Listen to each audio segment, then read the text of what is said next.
सच्ची घटना मैं आपको सुनाने जा रहा हूँ। सच्ची घटना है उत्तराखंड की राजधानी देहरादून की। देहरादून से 4 जुलाई 2009 को अखबारों के पन्ने पट जाते हैं, भर जाते हैं और उसमें बड़े बड़े अक्षरों में छपता है कि राष्ट्रपति के काफिले पर शायद हमलावर हो सकते थे, उन बदमाशों में से एक बदमाश को मार गिराया गया है। और ये खबर न केवल उत्तराखंड में थी, बल्कि उत्तराखंड से आगे बढ़ते बढ़ते उत्तर प्रदेश, दिल्ली और कई राज्यों तक पहुंच जाती है। और लोगों ने बड़े चाप के साथ इस खबर को, इस घटना को जानने की कोशिश की कि आखिरकार ये मामला क्या है। तभी ये खबर पहुंचती है गाज़ियाबाद का एक इलाका है शालीमार गार्डन, और यहाँ के रहने वाले रविंदर सिंह के पास भी ये खबर पहुँचती है।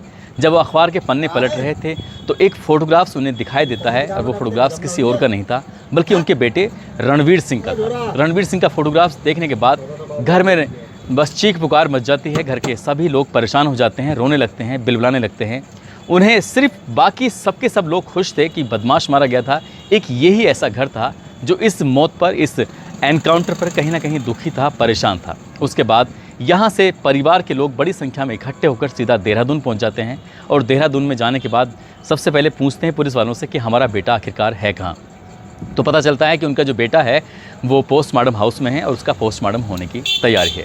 4 जुलाई की बात थी, 5 जुलाई गुजरता है, 6 जुलाई गुजरता है। इस तरह से किसी तरकीब से घर वालों को उनके बेटे की लाश मिल जाती है। और लाश मिलने के बाद घर वाले वापस आने की कोशिश कर रहे थे, लेकिन उन्हें बिल्कुल भी यकीन नहीं हो रहा था कि उनके बेटे को जिस तरह से मारा गया था वो बदमाश हो ही नहीं सकता, वो बदमाश है ही नहीं। तभी ये खबर पूरे अखबारों में, टेलीविज़न पर बहुत तेज़ी के साथ तैरने लगती है। अखबार वाले और टेलीविज़न वाले इस लड़के जिसका क्या एनकाउंटर में मारा गया था, बदमाश था, उस बदमाश के घर वालों से जब बातचीत की जाती है तो उसके बदमाश के घर वाले कहते हैं कि हमारा बेटा बदमाश हो ही नहीं सकता, बल्कि उसने हाल ही में MBA कंप्लीट किया था और उसके पास देहरादून से कॉल आई थी कि क्या तुम नौकरी करना चाहोगे। यदि नौकरी करना चाहोगे तो 3 जुलाई को तुम्हारा यहाँ पर इंटरव्यू है, इसलिए आपको इंटरव्यू देना होगा।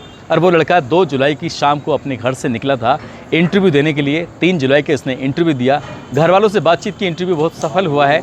4 तारीख को ज्वाइन करने की बात है, लेकिन अचानक ही 4 तारीख को ज्वाइन करता, वो घर पहुंचता, ये बातचीत होती, उससे पहले ही अखबारों के माध्यम से पता चल जाता है कि उनके बेटे का एनकाउंटर कर दिया गया है, जबकि उनका बेटा बहुत बड़ा बदमाश होता है, ऐसा पुलिस वाले कह रहे थे। लेकिन घर वालों को बिल्कुल भी यकीन नहीं हो रहा था।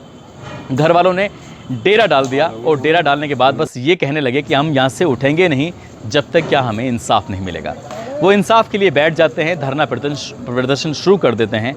पुलिस वालों को ये बात बहुत ज़्यादा नागवार गुजरती है, और उसके बाद पुलिस वाले उन पर लाठी चार्ज कर देते हैं, और लाठी चार्ज करने पर कुछ बुरी तरह पीटते हैं। और ये बात मीडिया वाले भी देख रहे थे। एक दिन पहले जहाँ वाहवाही हो रही थी कि पुलिस वालों ने किसी बदमाश का एनकाउंटर कर दिया, उसके 2 साथी फरार हैं, उनकी गिरफ्तारी के लिए लगातार दबिश देने की कोशिश की जा रही है, उधर एक खबर और छपती है कि एक इसमें लड़का होता है, यानी छात्र होता है, जिसकी अभी हाल ही में नौकरी लगी है। उसके घर वाले अपने बेटे के इंसाफ के लिए धरना प्रदर्शन कर रहे थे, और पुलिस वालों ने उन्हें बहुत मारा है, पीटा है। तो ये 2 खबर एक साथ जब चलती हैं तो लोगों के मन में एक क्यूरियोसिटी थी, एक प्रश्न था कि आखिरकार सच्चाई क्या है। यही सब लोग जानना चाहते थे।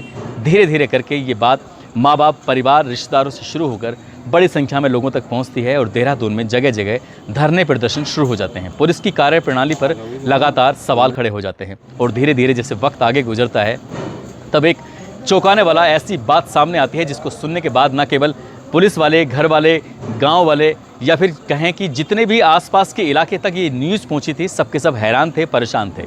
दरअसल 15 जुलाई को पोस्टमार्टम रिपोर्ट आती है, और पोस्टमार्टम रिपोर्ट के बाद पता चलता है कि इस छात्र जिसका नाम है